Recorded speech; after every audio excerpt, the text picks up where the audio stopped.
Eu andei conversando com meu amigo Daniel Simões e eu tô sempre enviando um monte de mensagens para ele, conversando sobre assuntos os mais diversos, né? Eu de vez em quando eu fico aqui nesse grupo aqui da Terra Plana, porque esse grupo aqui, de vez em quando acontece algumas coisas muito interessantes, né? Como por exemplo, o cara colocou aqui, né? Ele perguntando por que que o céu é azul. É, e aí eu coloquei aqui, né? Porque que eu acho que o céu é azul. Existe água na atmosfera em estado gasoso que, quando aquecido a alta temperatura, se transforma naquele manto azul que é um semiplasma. Tem experimento disso no YouTube. Aí teve esse camarada aqui que riu, falou água, né? Só que o cara, ele preferiu rir do que pesquisar, né? Isso daí é um comportamento típico do brasileiro, né? Que tem aquela intrínseca fobia de qualquer tipo de conhecimento. Mas aí, ó, tu tava falando aí com o meu amigo Daniel Simões sobre a origem do ser humano, sobre qual que é o sentido da vida aqui nesse lugar que a gente chama de planeta Terra. Aí ele me respondeu uma coisa muito interessante que eu vou ler aqui, a conversa que a gente teve ontem. Só que como eu minimizei aqui esse negócio, eu vou ter que voltar lá. Vou ter que voltar lá aonde tava aqui, deixa eu ver. Eu tava. Que é uma teoria que eu ando pensando que o ser humano, na verdade, ele é um androide construído, inspirado no ser humano, só que no caso, um ser humano do passado, dotado de uma tecnologia avançadíssima, cara. Aí eu vou ler essa conversa aqui, que é uma conversa um pouco extensa, mas é muito interessante aqui. Deixa eu achar aqui onde que eu comecei essa conversa. É, vou botar mais aqui pra cima. Primeiro eu tava falando com ele sobre a questão da transcomunicação e tal. Bom, aí eu comecei a falar aqui, né? Eu ando pensando sobre a origem do ser humano e da Terra, e sempre me deparo com uma ideia extravagante, que talvez nós não sejamos humanos, mas androides criados inspirados nos humanos, e que a Terra foi criada por humanos do passado, dotados de uma avançadíssima tecnologia. Mas só que eu vou ter que virar essa câmera pra mim aqui, porque eu não tô conseguindo ler direito. Deixa eu ver se vai dar pra ficar por aqui assim. Deixa eu ver.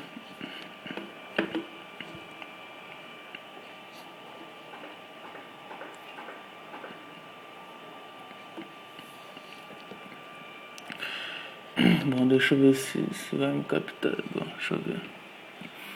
Que talvez nós não sejamos humanos, mas androides criados inspirados nos humanos, e que a Terra foi criada por humanos do passado dotados de uma avançadíssima tecnologia. Então veio em mente aquela possibilidade dos Elohim e aquela parte do livro de Gênesis onde diz: façamos o homem à nossa imagem e semelhança. Em meio a tudo isso, existe um fato, que tudo que conhecemos como vida segue uma configuração, desde o desabrochar de uma flor ao nascimento de um ser humano e o ciclo das chuvas. Tudo segue a uma programação, a uma incrível tecnologia. E sendo uma tecnologia, entendemos que é algo que a fabricou e a programou, Deus, ou qualquer outra nomenclatura que se queira dar. Aí o Daniel respondeu: ouve os testemunhos desse canal. Quanto mais testemunhos ouvimos, mais compreendemos a natureza ilusória e programada que somos e onde vivemos. Os egos são frutos de programas, não possuem existência própria, por mais absurdo que isso possa parecer para os egos. Daí ele me enviou aqui um vídeo de um canal chamado Afinal, o que somos nós, que é um canal que fala sobre experiência de quase morte e tal. E essas experiências elas possuem uma qualidade assim muito, como é que eu posso falar, uma qualidade muito fictícia. Deixa muito óbvio o fato de que existe uma tecnologia por trás dessas experiências, que existe uma configuração, uma programação, um software operando. Aí eu respondi aqui pra ele: mano, isso faz muito sentido, pois os egos são basicamente memórias. Como estamos sob uma ótica linear de tempo, parece que os progressivos acontecimentos de nossas vidas vão construindo as nossas memórias, quando em essência o que pensamos ser o eu é, em essência, um script pré-estabelecido. O ego tem essa ideia da existência de um eu a estar vivendo coisas. E esse eu é um pacote de memórias acerca dos acontecimentos da vida. Mas numa ótica temporal não existe isso. As memórias são uma coisa só. Elas não estão sendo construídas gradativamente. Acho que aí mora a charada. Só que você possui uma capacidade de falar sobre essas coisas de uma maneira simples e objetiva. Ou seja, os egos são programas rodando num software que chamamos de vida. A Terra seria o nome do set dessa simulação. Tô com o corpo arrepiado, um sentimento forte de epifania. Ou seja, o que consideramos ser o eu é na verdade um programa da simulação. O intrigante é que claramente existe uma força nesse mundo, impedindo que as pessoas fiquem cientes da simulação. Seria isso somente uma questão de poder? Outra pergunta que surge é que provavelmente existe algo fora da simulação, algo que criou isso tudo. Deus? Quer dizer, esse é um raciocínio humano. Pode ser que isso seja algo que simplesmente nunca foi criado e que nunca deixará de existir. Outra pergunta que surge é que algo escreveu os scripts dos egos. É como um dramaturgo que escreveu uma peça. O que a gente faz na simulação é basicamente atuar com o script que é o ego. Por isso sempre achei a astrologia uma coisa suspeita. Com o mapa natal você consegue ver a vida praticamente inteira de uma pessoa que ainda nem nasceu. O mapa natal mostra as configurações dos egos. O teu ascendente escorpião impede que você exponha muito sobre si. O que você expõe acerca dos insights e conhecimentos sobre a existência não é nem um terço das coisas que você sabe. Outra pergunta que surge é se a simulação possui algum propósito além de ser experienciada. O foda é que pensando sobre isso, a gente constata que a vida humana poderia ser algo muito mais além do que uma constante luta pela sobrevivência. Sobre as experiências de quase morte, acho que ainda são funções da simulação. Na morte mesmo, acredito que é outra coisa. É algo que ninguém realmente sabe. Tem umas especulações. Pode ser duas coisas. Ou ser volta ao estado de consciência única, ou começa tudo de novo, pois pode ser que não exista um final. O filme do ego, quando chega na cena chamada morte, automaticamente se reinicia outra vez. Útero materno, infância, adolescência. Isso num looping. Se for assim, isso explica a necessidade da salvação, que seria o botão de logout. Daí o Daniel me respondeu. Respondendo por partes. Aí, as frases que eu falei, ele colocou entre aspas e depois respondeu. Aí tá aqui, abre aspas. Pois os egos são basicamente memórias. Fecha as aspas, aí vem a resposta dele. Nem memórias são. As memórias são pensamentos. E quando observamos profundamente a natureza pixelada do pensamento, vemos que este é não contínuo, não linear, ou seja, não possui uma existência própria, mas que se passa por existência e não existência em pixels alternados de pensamento e não pensamento, respectivamente. Isto a uma velocidade tão grande que dá ao ego a impressão do pensamento ser contínuo. Verdadeiramente, o movimento mental é também ele uma ilusão, uma vez que o que realmente existe são pixels estagnados de pensamento, como fotos estáticas de um filme que corre na tela. Ora, se considerarmos o pixel temporal de não pensamento, vazio mental, como pode então do nada surgir um pensamento? Do nada, nada se cria. Logo, se do vazio mental surge um pensamento, este possui uma existência ilusória independente do pixel de pensamento anterior.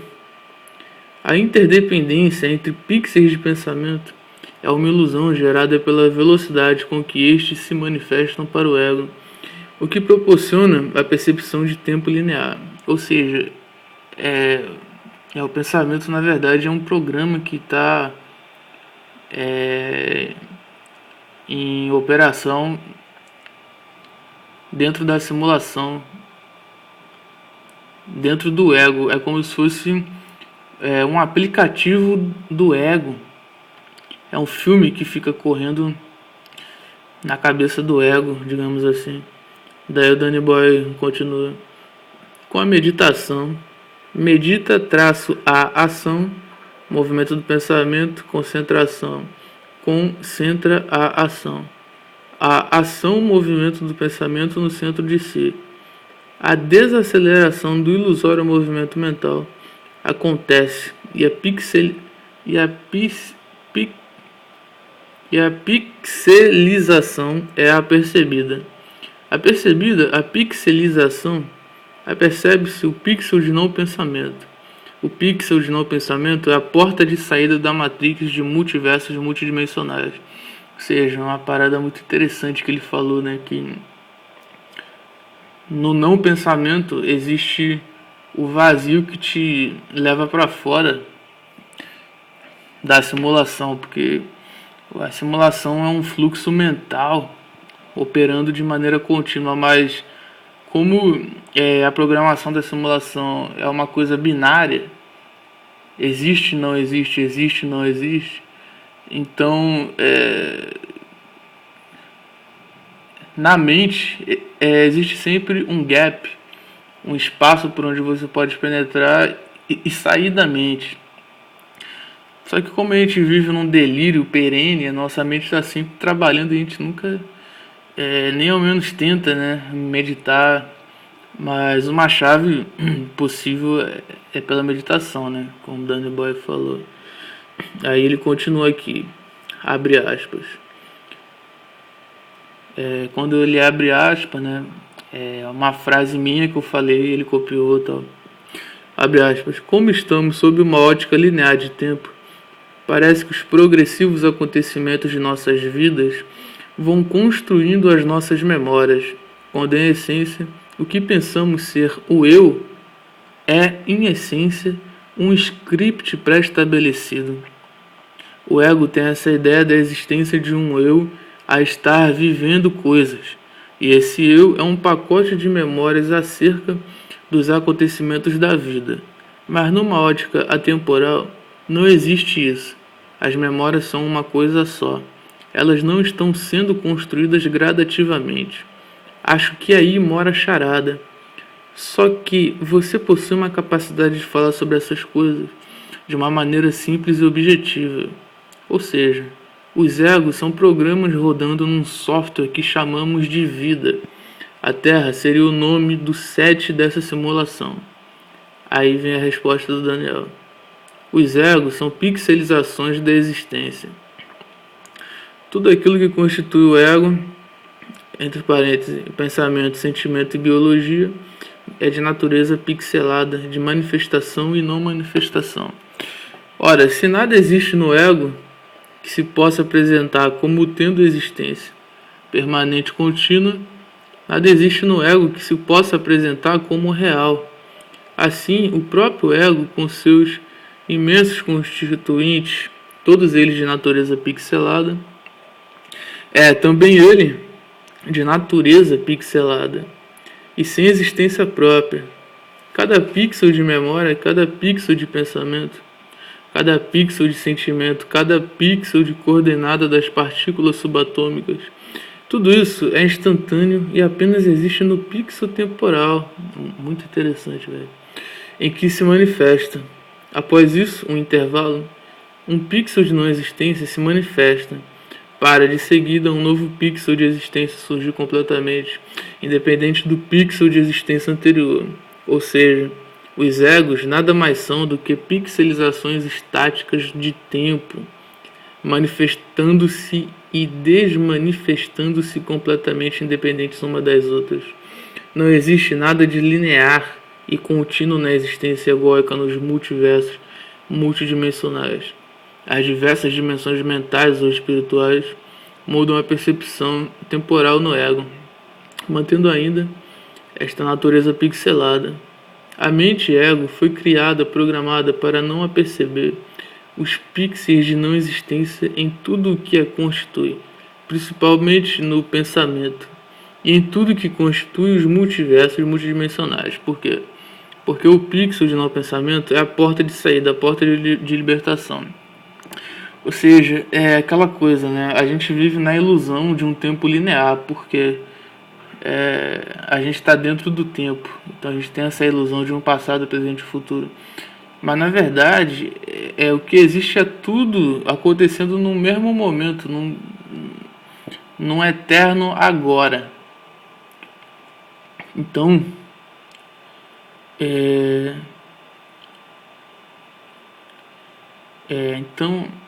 aquilo que a gente acha que é a vida, ou é um filme que está rodando nesse agora. É algo já... Bom, é tudo isso que a gente está falando aqui na conversa, né? Só que tem que ler, reler várias vezes para realmente conseguir absorver essa ideia. Aí tem aqui, ele continua, abre aspas, tô com um corpo arrepiado, um sentimento forte de epifania. Ou seja, o que consideramos ser o eu é na verdade um programa da simulação. O intrigante é que claramente existe uma força nesse mundo impedindo que as pessoas fiquem cientes da simulação. Aí ele responde aqui, em última instância, que se apercebam do pixel de não pensamento. Aí tá, abre aspas. Seria isso somente uma questão de poder? Aí ele responde, dentro dos multiversos multidimensionais é sim uma questão de poder. A simulação alimenta-se da energia mental dos egos. Os egos não são apenas os egos humanos, mas todos os pontos mentais, o que integra seres não humanos. Por isso a versão original no Gênesis diz que no princípio criaram os Elohims, mentes não humanas, deuses, os céus e a terra. Quem domina a maior quantidade de mentes, e principalmente sua própria mente, e dominar a mente não implica ter despertado a consciência búdica, domina a maior parte dos multiversos multidimensionais, mas esse domínio é restrito ao interior dos multiversos multidimensionais. Ou seja, este domínio consegue manipular as leis que constituem a simulação. Porra, muito foda essa sacada. Mas essa manipulação restringe-se ao código binário base do sistema operativo onde a simulação está acontecendo, sendo sempre restrita aos princípios de forma, de dimensão, de movimento de formas em dimensões e a percepção de tempo gerada pelo movimento de formas nas dimensões. Estabelecidos esses limites, o domínio sobre as formas, o movimento e o tempo não tem limites. É um paradoxo, né? Este poder aparentemente limitado parece ser ilimitado devido à fractalização dos multiversos. A mente, que busca a real consciência, transcende todo esse conflito. Domina a mente sem a necessidade de dominar outras mentes ou as leis dos multiversos multidimensionais, uma vez que atravessa direto todos os níveis até a real consciência. Impossível explicar isso com linguagem tridimensional. Aí tá aqui, né, mais uma pergunta minha. Outra pergunta que surge é que provavelmente existe algo fora da simulação, algo que criou isso tudo. Deus? Aí ele responde: a real consciência. Mas aqui está o nível em que as mentes jamais poderão compreender. A consciência só é percebida pela consciência. Não adianta perguntar, porque as respostas que atendem às perguntas são da mesma natureza das perguntas. Foda. Multidimensionais.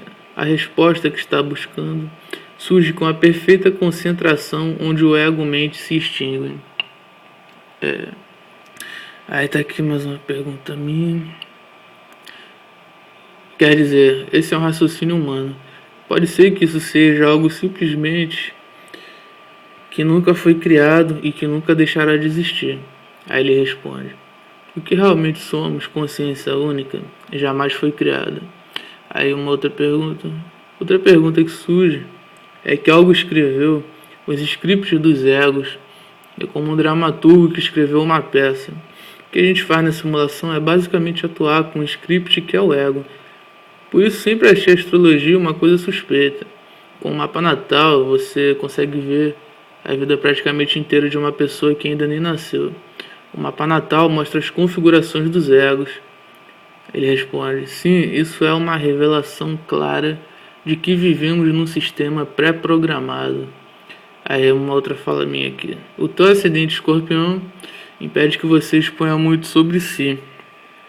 O que você expõe acerca de insights e conhecimentos sobre a existência não é nem um terço das coisas que você sabe. Aí ele me pergunta: como você sabe que o meu ascendente é escorpião? Aí uma outra pergunta minha. Outra pergunta que surge é: a simulação possui algum propósito além de ser experienciada? Aí ele responde: ainda não sei isso. Aí uma outra fala minha: tem umas especulações, pode ser duas coisas, ou ser volta ao estado de consciência única, ou começa tudo de novo, pois pode ser que não exista um final. O filme do ego, quando chega na cena chamada morte, automaticamente reinicia outra vez, útero, materno, infância, adolescência. Isso num looping. Se for assim, isso explica a necessidade da salvação, que seria o botão de logout. Daí ele responde: todos os caminhos são possíveis e existem. O termo Matrix surge através da cultura cinematográfica, está sendo amplamente confundido. Matrix refere-se a todos os multiversos multidimensionais.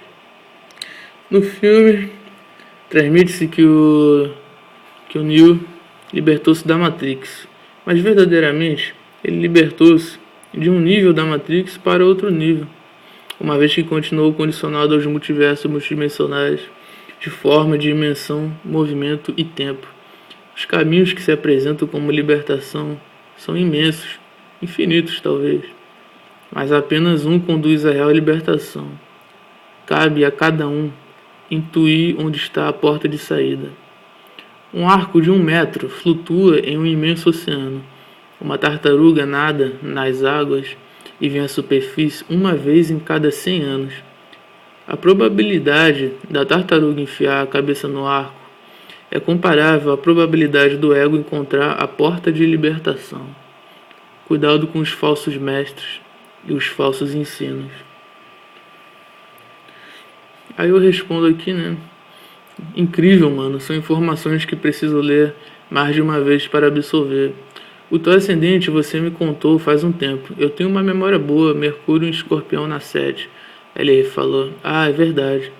Aí eu continuei: essa coisa da tartaruga e o arco é bem por aí. Eu me pergunto sobre o que acontece na Matrix quando algum ego consegue sair. Pode ser que na Matrix o ego conste como algo que jamais existiu. Aí o Daniel fala: o mesmo que na areia da praia. Quando tiramos um pedaço, reajusta-se como se nada tivesse sido retirado.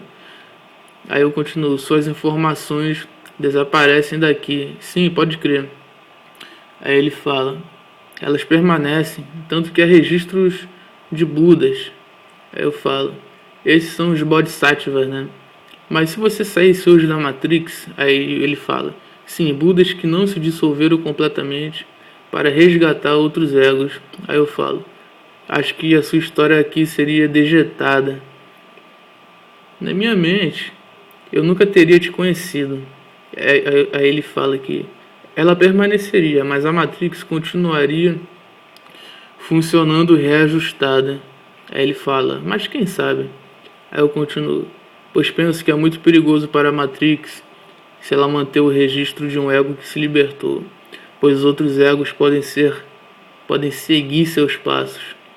Outra coisa que eu penso é que um ego é apenas uma infinitesimal fração de uma coisa que o controla, o famoso eu superior, talvez.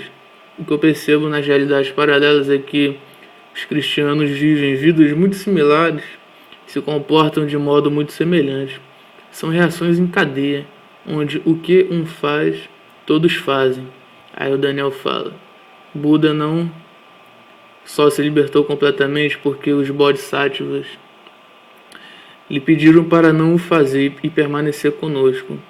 Buda conta que alcançou a iluminação completa há incontáveis ciclos de eras atrás e não se dissolveu por compaixão aos egos e bodhisattvas. Aí eu falo, então pode ser que quando um ego se liberta é porque houve uma libertação de seu próprio eu superior. Isso levou seus fragmentos a despertarem. Pode ser que nunca houve do Buda precisar se iluminar. Ele sempre esteve iluminado. Em algum momento se apercebeu disso. Tentando lembrar de um sonho onde um ser me falava sobre algo que existe além do domo. Esse movimento terraplanista eu estou achando muito interessante, pois contém pistas revelando o que a Terra realmente é. Eu capto muitos insights a partir de animes. Se tiver algum tempo, vale a pena assistir. Aí eu falo pra ele sobre alguns animes, né? Zero Experiments Lane, Boogie Pop Phantom, versão antiga. Estou assistindo um onde falaram algo muito semelhante ao que você disse sobre os egos serem programas. Se chama The Big O. Até o episódio 14 tem vídeos em inglês no YouTube. Aí eu tinha enviado mais uma outra coisa, né? Que era um link pra ele. Tem que ver de novo. Bom, então é isso daí, né? É uma coisa que tem que ouvir várias vezes e refletir. É um assunto muito complexo e parece que é isso mesmo. A gente tá numa civilização. A gente tá numa simulação, né, cara? Numa simulação. Aí apareceu o Face do Bob, mano. O cara. Eu acho que ele surtou, né? Basicamente, cara. Porque o caminho da iluminação é uma coisa muito perigosa, né? O caminho do despertar é uma coisa muito perigosa. Ele pode te levar para a iluminação, mas também pode te levar para a loucura, né? Então é isso aí. Falou.